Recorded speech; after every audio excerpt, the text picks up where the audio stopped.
At least 6 times per day, someone comes to our live stream to ask my opinion on Wuthering Waves, so I want to lay out my thoughts on the game that's getting tons of hype, especially from Genshin Impact players. Hey everyone, Sharkheart here to let you know about Wuthering Waves, because so many people are really excited about the game, but there are also so many that are wondering if it's worth their time. And many people have been comparing Wuthering Waves to Genshin Impact, and even going as far as saying it is a Genshin killer, but they're wrong. About the game comparison part at least, and we'll talk more about how the game could be a Genshin killer later in the video.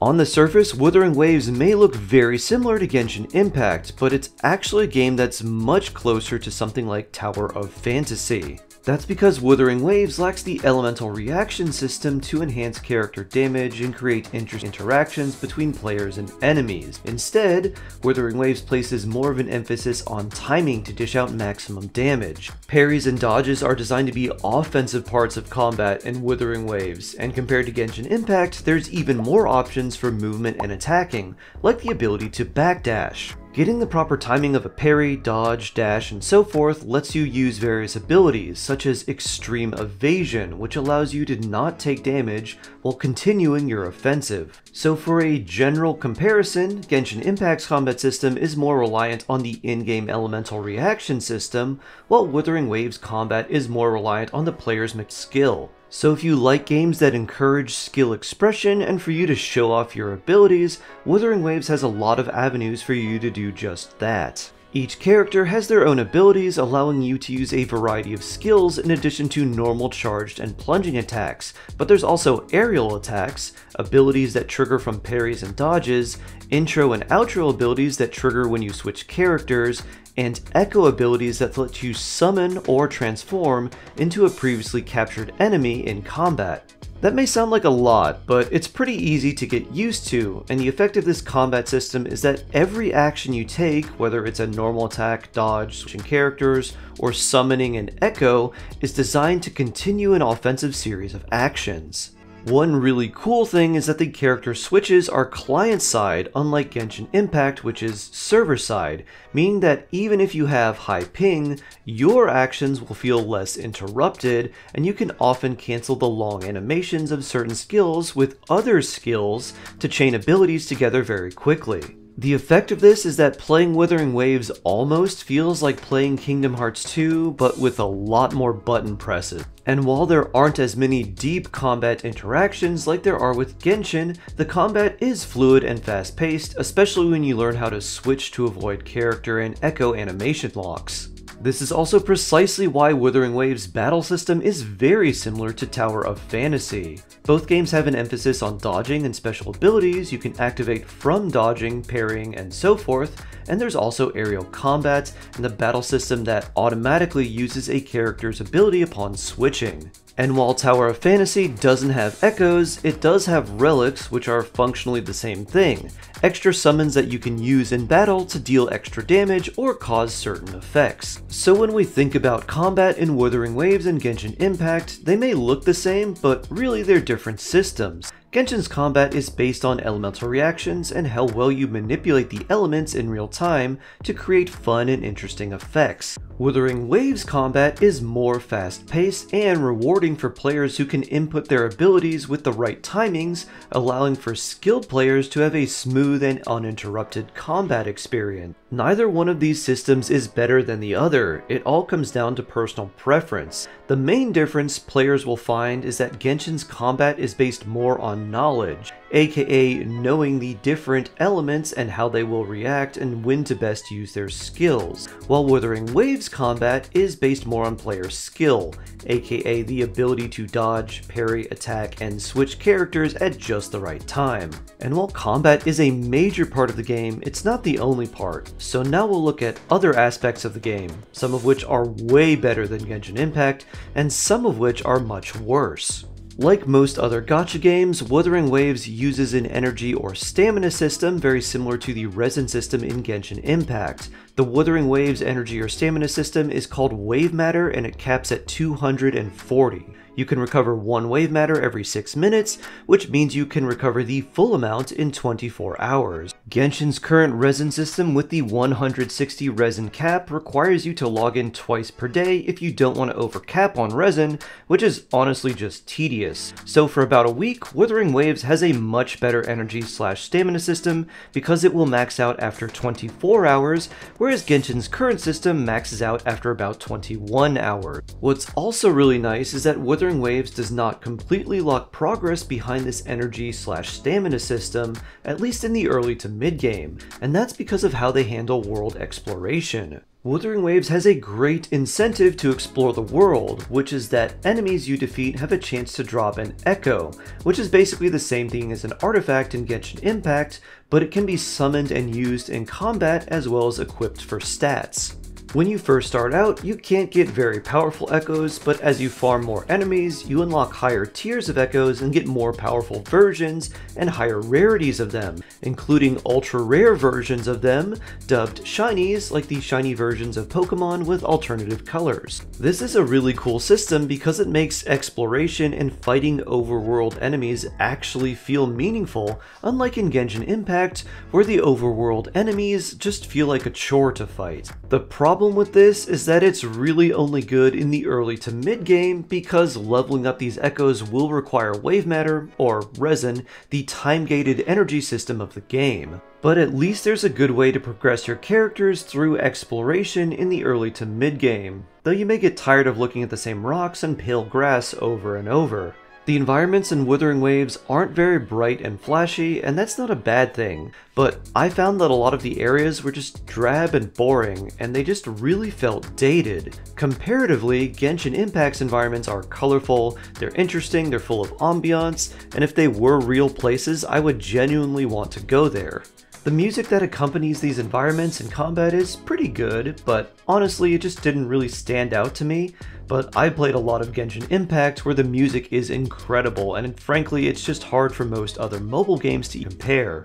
And speaking of things that don't really stand out, the story in Wuthering Waves hasn't been very gripping. I tried to pay attention, but I didn't find it really that interesting, and I just wanted to rush through it so I could go and fight more enemies. For comparison's sake, Genshin Impact's story feels average at first, but the quality dramatically increases as the game progresses. But I genuinely feel that people who enjoy Wuthering Waves won't mind the less than stellar story, because if you enjoy this game, you're not in it for a mind-blowing narrative, you're in it for its combat and collection aspects. And while I already went over the combat, what I didn't talk about was the level of difficulty and the endgame. The difficulty in Wuthering Waves is pretty steep, especially compared to Genshin Impact. There are enemies and bosses that will obliterate you in a second, and there are many ways to deal with them, but if you don't like being one or two shot at the endgame, you might find Wuthering Waves quite frustrating. There's also several mechanics that make it so no amount of shielding, healing, or gearing will be able to save you if you mess up,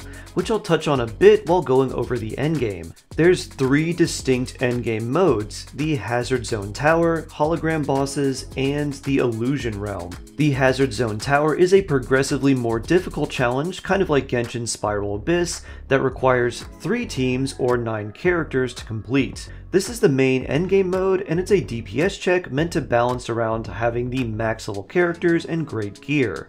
What's unique about the Hazard Zone is the Vigor system, which are points associated with each character, and it reduces whenever you use them for a Hazard Zone floor. This limits the amount of times you can use a specific character in this mode, but there's still ways to use this system to your advantage, like switching gear from a character you just cleared with to the character you're about to use. The second endgame challenge is the hardest, the Hologram Bosses. These are bosses that have enhanced skills and attacks, and they become stronger over time until they can easily one-shot you. This is a real test of your abilities, and it feels a bit like bosses from Elden Ring or Savage Rage in Final Fantasy XIV. The final endgame mode is the Illusion Realm, which is a pretty casual roguelike system that is the easiest of all the endgame mode, and this game mode restricts the characters you're allowed to use, so having more characters built will be good for future runs and resets of the Illusion Realm, but it's not really a very difficult mode, so you probably don't need to max every single character you get just for this endgame mode. Of course, these game modes will be a lot easier to complete when you have much better characters characters, so let's talk about how you actually get characters in this game via the gacha system. Wuthering Waves uses a gacha or wish system as the main way to get new characters, and like all gacha systems, it sometimes gives you what you want, but mostly it's designed for you to gamble and to drain your bank account to get the character you actually want. That being said, Wuthering Waves gacha system is slightly better than Genshin Impact's. There's still a 50-50 that you have to win, but the soft pity starts at 50 and you're guaranteed a 5-star by 80 wishes. And if you lose your 50-50, the next 5-star is guaranteed to be the rate-up character, just like in Genshin Impact. In addition to the character banner gacha system, there's also a weapon banner gacha system in Wuthering Waves, and this weapon banner system is much better than Genshin Impact's. There's a standard weapon banner and a limited weapon banner, and while the weapon banners are still a giant trap for free-to-play players, they do have better rates for 5-star weapons than the Genshin Impact weapon banner. I've also seen a lot of people say Wuthering Waves is a lot more generous than Genshin Impact in terms of rewards and free wishes, and honestly that's not too hard because Genshin Impact is very stingy when it comes out to giving things for free. But keep in mind that when a game is launching, there will be tons of rewards up for grabs for free, and then they'll become a lot more scarce after just a couple months. And Wuthering Waves might end up having tons of power creep, which could totally counteract what seems like generosity with any free wishes they give. The final gameplay aspect I want to touch on before I do an overall comparison and review is co-op. Wuthering Waves co-op feels a lot worse than Genshin Impact's, which is saying a lot because Genshin Impact's co-op is pretty bad. You only get to play one, potentially two characters to use in co-op, which limits a lot of the unique character switching mechanics and combat intricacy compared to playing solo. Genshin has a whole host of problems in co-op, but at least the elemental reaction system still works really well in co-op, and it doesn't feel like co-op is a downgrade to the overall combat experience like it does in Wuthering Waves. So overall, how do the two games compare? The combat system is like comparing apples to oranges. Some people will prefer Genshin Impact's elemental system, while some people will prefer Wuthering Waves' fast-paced combat with emphasis on dodges and parries. The energy/stamina systems, aka resin or wave matter, is not great in general, and both time-gate your progress, but as of the time of recording, Wuthering Waves' system is just much better. This will change shortly after this video releases, once Genshin increases the resin cap to 200, making both systems pretty much equal. The exploration in Wuthering Waves feels much more impactful and fun because you can collect monsters while also making your character stronger through hunting echoes in the overworld. This system will peter out later, but it is pretty fun in the early game. However, the environment in Wuthering Waves is a lot more lackluster compared to Genshin Impact's, especially when considering the music and how it affects the environment and feeling of the world. Wuthering Waves' story is less gripping than Genshin Impact's, although Genshin's starting story wasn't really amazing either. Wuthering Waves has a much steeper difficulty curve compared to Genshin Impact, especially in certain endgame modes. It also has a lot more combat-focused endgame modes, unlike Genshin Impact, which does have a few endgame combat modes, but most of the endgame focus seems to go around the other endgame activities, like the build your own world mode in the Serena Teapot and the trading card battling mode of the TCG. The gacha system, while it is essentially a gambling system and sometimes it may feel like setting a big pile of money on fire, at least it's slightly better in Wuthering Waves for characters and a lot better for weapons. The co-op system in both games is pretty bad, but it feels much worse in Wuthering Waves. With all that said, is Wuthering Waves actually a Genshin Impact killer? No, it's not very likely. It is a different type of game that appeals to different people, but I can't see it having the same amount of influence as Genshin Impact. Once you go past the beginning stages of the game, it's not designed for you to do too much besides logging in for 5 minutes per day. And without a compelling reason to spend a lot of time away from Genshin, Wuthering Waves will likely have a huge surge in popularity, only to fall and eventually stabilize with a core player base, while people who were once excited about the game move on to play something else. The game itself is pretty good, especially for being in the early stages, but it doesn't offer enough to really be a true Genshin killer. That being said, the unique combat mechanics and difficulty will appeal to some people a lot more, and there will be plenty of people who would drop Genshin Impact for Wuthering Waves. If you like flashy, fast-paced action combat above all else in games, I think you'll enjoy Wuthering Waves, and if you want to check it out, I'll have a link to download the game in the description. I love you all, stay jawsome, and I can't wait to see you in the next one.